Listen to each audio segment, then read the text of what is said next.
Welcome to Talk Me Healthy. Each show, we invite a guest to explore a topic related to healthy living. They share their expertise and personal stories, and we learn from them how they turn their passion and knowledge into practical tips that you can use now to improve your health.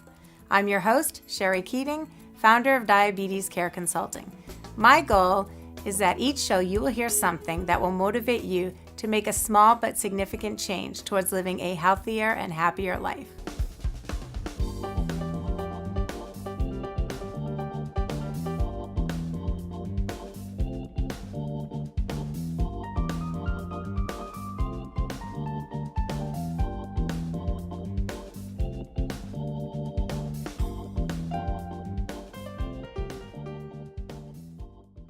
Hello and welcome to Talk Me Healthy. My name is Sherrie Keating and I'm your host. May is Mental Health Awareness Month, and I've invited my guest, Rebecca, she goes by Becky, Belliveau, from Open Sky Community Services, and she is a supported employment and education specialist. That is a mouthful, huh? It is a mouthful. Wow. All right, so welcome, and she's actually also a very good friend of mine, so I'm very excited to have you on the show today. Thank you. You're welcome. So May is Mental Health Month. Yes. So tell me a little bit about that, and then I want to learn more about what you do and about Open Sky Community Services. Okay, well, Mental Health Awareness Month is a month that we try and educate people about mental health issues. We have events going on. We have a picnic in the park in Gardner, and we have our Valley Friendship Tour, which is out in Whitensville, and it's all to help people understand better and not have so much fear around mental health issues. Our company is a nonprofit mental health company, and we deal with people who have psychiatric issues as well as developmental delays, substance abuse issues, a whole host of people that we cover under one umbrella, which is it's a wonderful thing. It's an all-inclusive model. So Open Sky is a wonderful resource for people. It sounds like you do a lot. We do. Did it have a different name before? We did. We actually had two different names. Okay. Back in July of 2018, we merged. We were Alternatives Unlimited and The Bridge, and I'm sure people have heard of both of them. Okay. And we came together as one company, and our official opening as Open Sky was in October. And so we've all come together as one big family, and we are... our model is called ACCS, which is, and I'm going to look, it's called Adult Community Clinical Services, and it's a team approach. It's a more inclusive approach than we've had before. We have program directors, clinicians, registered nurses, team leaders, outreach workers, housing coordinators, C specialists, which is what I am. It's a shortened version of supported education and employment specialist. Yes, I should have just said that. It would have been much easier. And peer support workers, which is also a brand new role for us, and very exciting because it's people with lived experience helping people living their experience. It's a wonderful, all-inclusive model. And by doing this and having teams, we now can follow somebody from the time they come into our services till they graduate or leave our services with the same team. So they're dealing with the same providers the whole time. It's a really great model. Oh, that's wonderful. So your role as a supported employment and education specialist. Yes. So what kind of background do you have and that meets the criteria for that type of position, and what do you do in that position? My background doesn't match up with it real well, but I happen to be at the right place at the right time. Okay. Back in 2009, we had a shift. I do. We had a shift in things back then, and the program that I was currently working at then was closing. So I had to find something else within the company that I would love to do, and I had been helping some of the people that I worked with in the residential program to go out and volunteer different places. So this employment job was opening up. I went and met with the the then director, and it just felt like a good fit for me.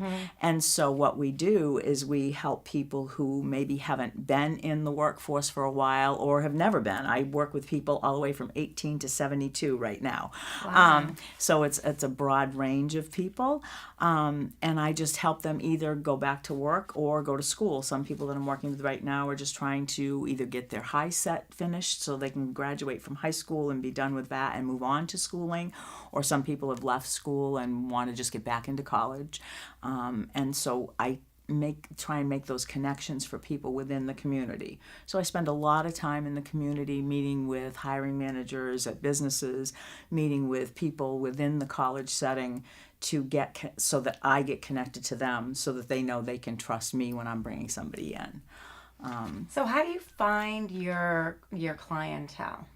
So all of the people that I work with are served by Open Sky, and they all are referred to Open Sky through Department of Mental Health.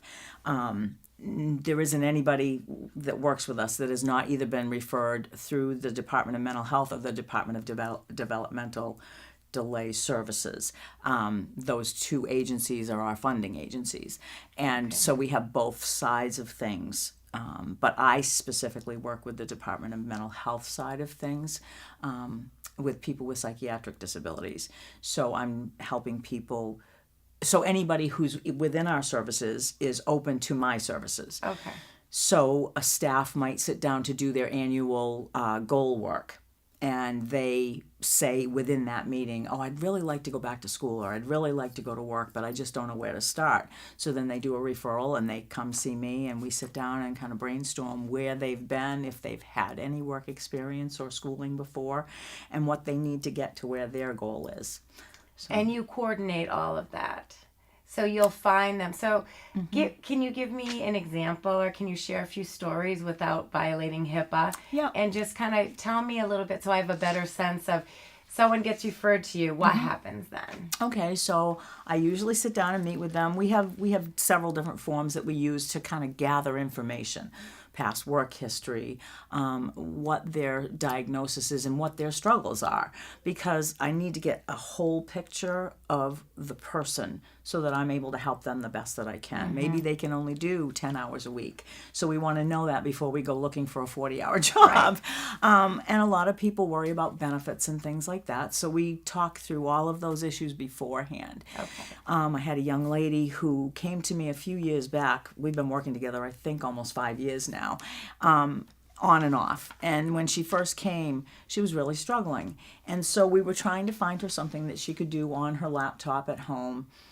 She started doing that, and then she really started struggling, so she pulled back for a while. And at the time when she pulled back, she almost wasn't even able to talk to me in a way that was even helpful for us to work together. She really was struggling. About a year later, she re-referred to me, and now she's working full-time. She is flourishing. She's in her own apartment, and I love my job because I love to see people succeed in what they want to do most. Because a lot of times when somebody will come to me, they don't necessarily believe that they can do what they're coming to me for, but I tell them all, I'm your best cheerleader, and if you don't give up on me, I won't give up on you. That's awesome. Yeah. And I believe, knowing you, that you really are their cheerleader and that you will follow them through the whole way, because that's just who you are. Yeah. Well, yes.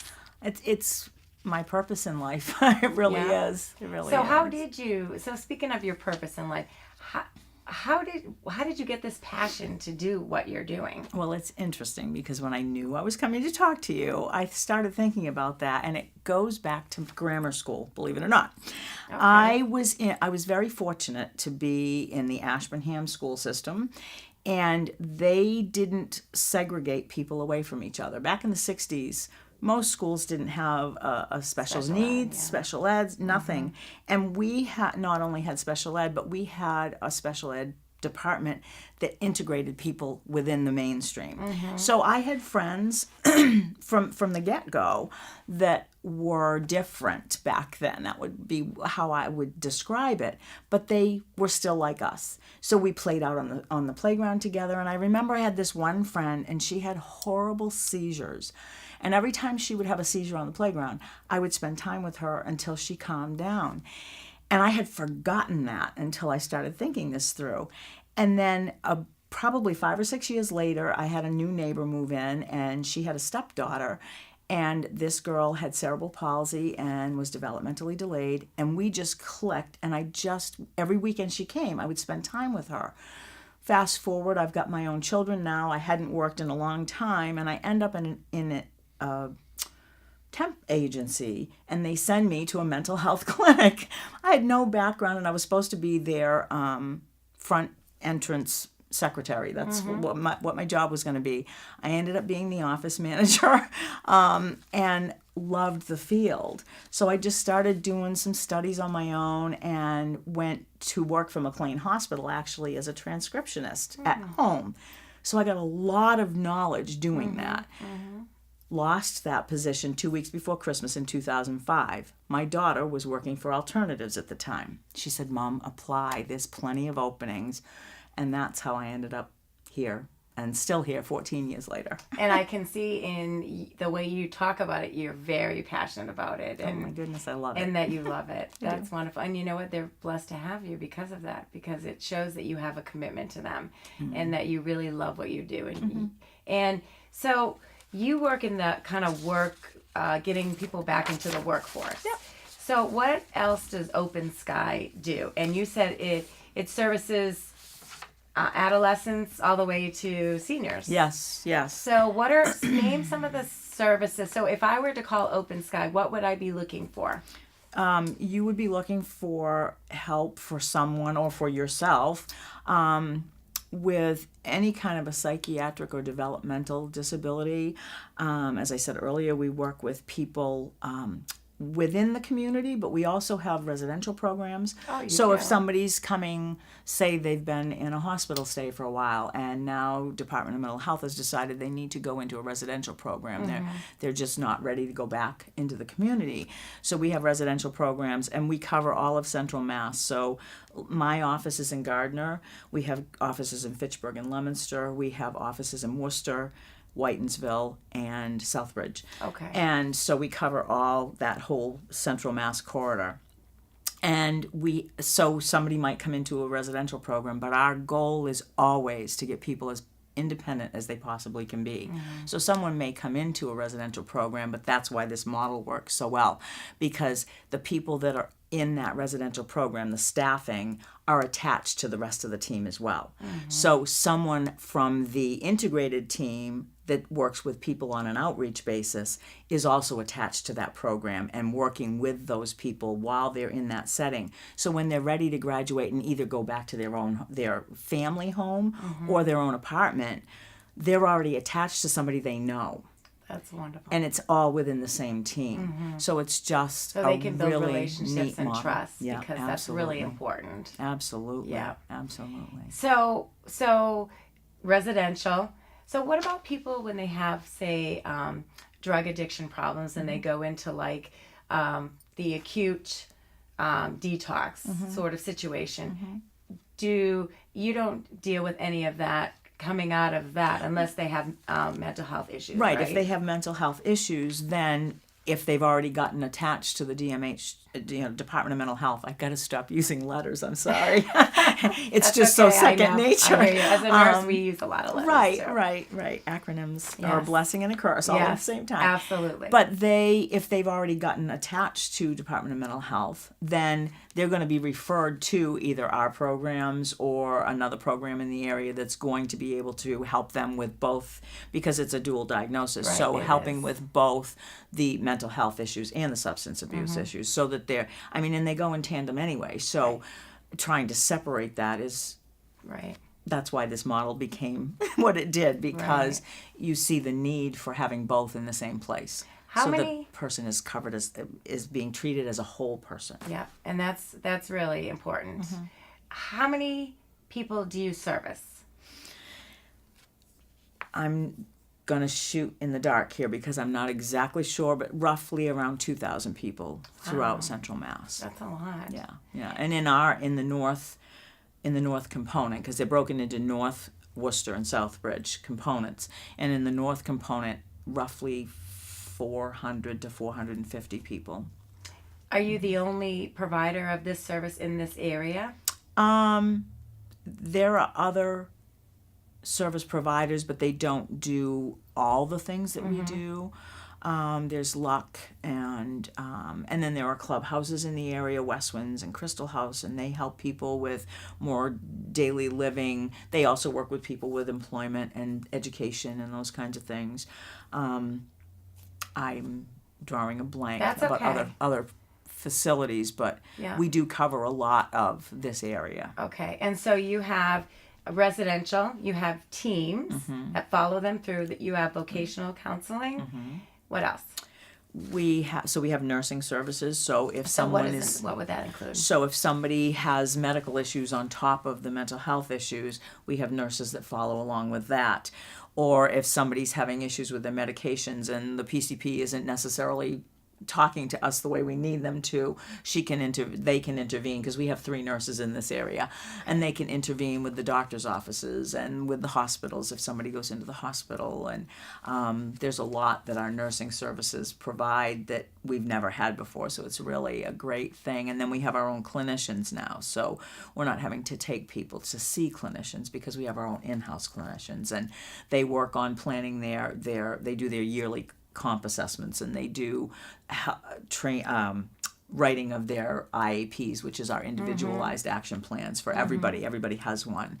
So we have a lot of those in-house services now that we've not necessarily had before. So it really is a comprehensive sort of organization, that one-stop shopping, so to speak, that you can go and get all of your needs met in that one organization. Yeah. That's wonderful. Yeah. And so tell me a success story. Well, I shared the one young lady, but when I very first started, I had a young lady who came to me, and she was already living in her own apartment. She was pretty independent, but she just was struggling because she had gone to school to become a fingernail tech. Couldn't find work, was really struggling trying to find something. And it took us probably about a year, because sometimes it takes a while, to figure out what it was that she wanted to do. She had applied for other jobs, but they just didn't work out for her. Back then, we didn't have peer support workers. And she applied through the bridge, actually, for a peer support worker position through them. And they had training she had to go through and all of these different things, and they didn't hire them until they were trained and found out if they were going to be a good fit or not.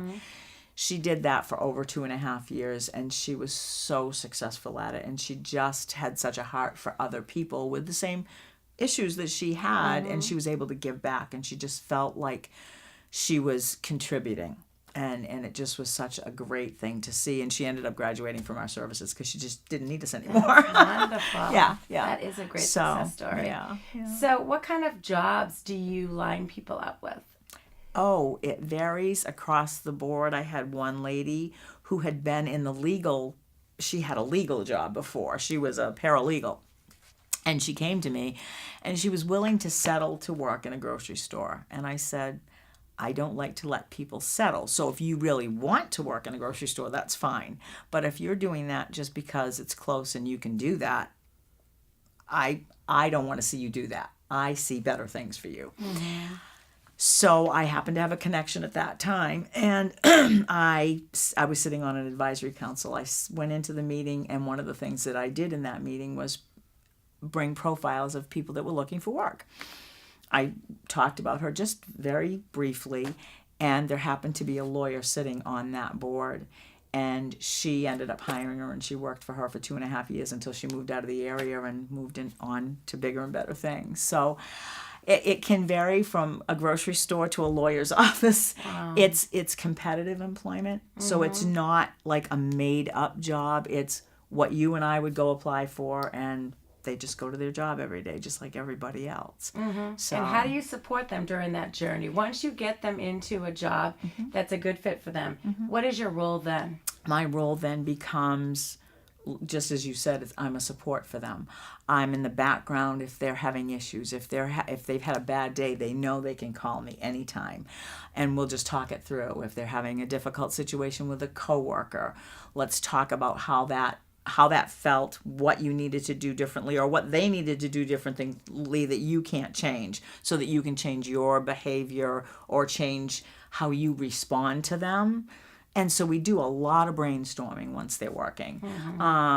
Sometimes if they've disclosed and they've let somebody know that I'm in the background within their employment piece of things, the employer can call me and we can come in and sit down if there's an issue going on that they're not quite sure how to resolve.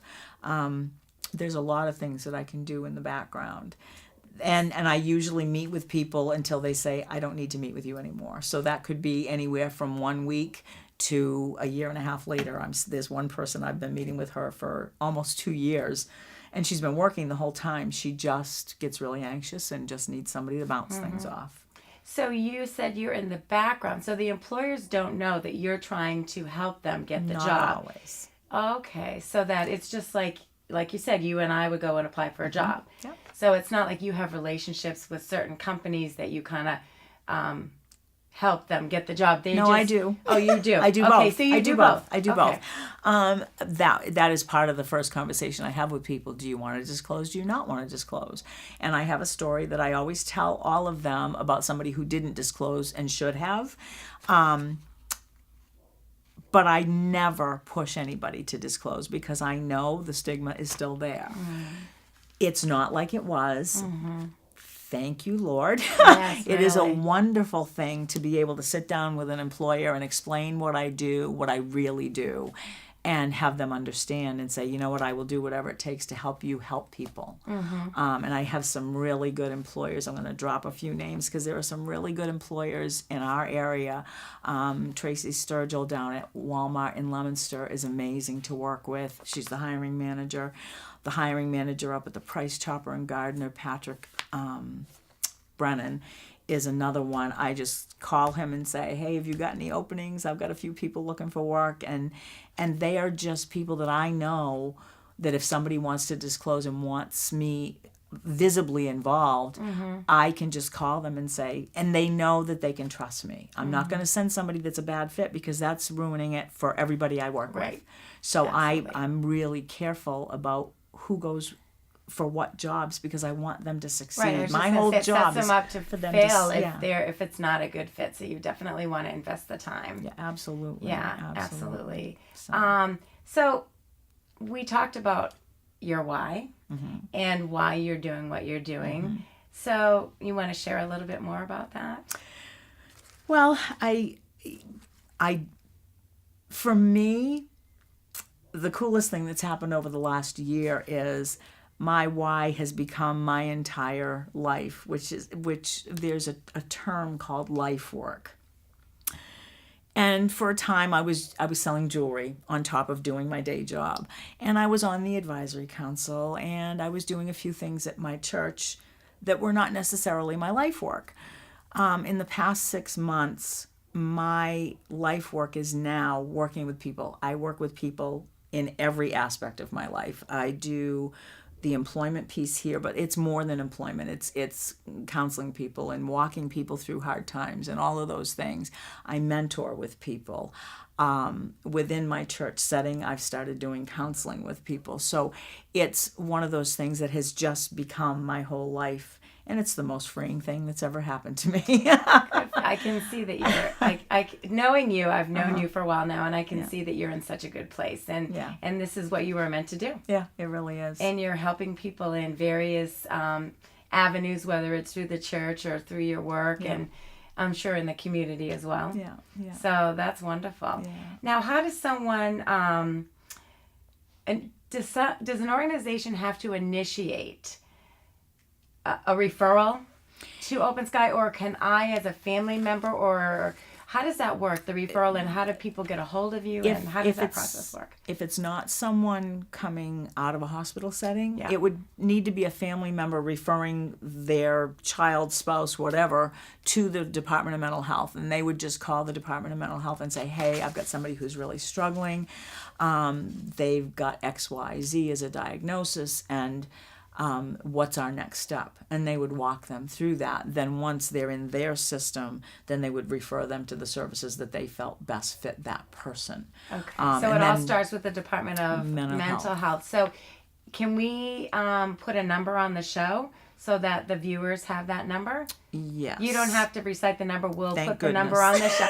No, we'll put the number on the show. So it's the Department of Mental Health. Yes. And I that's did the send best. it to you, I think. Yeah, so we have that, and we'll Yeah. put that on the show because I want people to be able to access your services. And if that's the route they have to take, then they need to have that number. Right. So they couldn't call you directly. They would have to go through the Department of Mental Health. Right. Okay. Yeah. And so Mental Health Awareness Month. Yes. What do you want people to know about mental health? And I brought a couple flyers because I do want to promote these a little Okay. bit. So this one is Picnic in the Park, and it's run by one of the clubhouses I spoke of, Crystal House. They actually work for Open Sky. Okay. So they're our own in-house clubhouse. And they have this Picnic in the Park. It's in Monument Square up in Gardner every year. And it's just a neat time for people to come out and ask questions because it's a non-threatening kind of arena. And people are set up with tables. So usually Westwinds is out there and Luck is there. And it used to be the Bridge and Alternatives, but now we're all one happy family. So we'll have a table there. There's usually some fun things for kids to do, but there's always information there. Okay. So people come and they gather all this information, and they have lunch because the people at Crystal House cook, and they have hot dogs and hamburgers and those kinds of things. And it's just a real fun day, and they are having, I'll put another plug in for Toon Foolery. They are an amazing group that comes, I believe they're from Worcester, and they are all people with lived experience, and they just are amazing musicians, and they just play all afternoon. And, that sounds like a great day. What's it is. the date? It is Thursday, May 16th from 11 to 2 Okay, great. in Gardner and Monument Park. And then the other event that Alternatives has done for 32 years, so this is the first Valley Friendship Tour for Open Sky. It is down at the in Whitensville at the Witten Mill, which is where that used to be our main office. And it's a beautiful setting. There's a waterfall behind, and there's an open air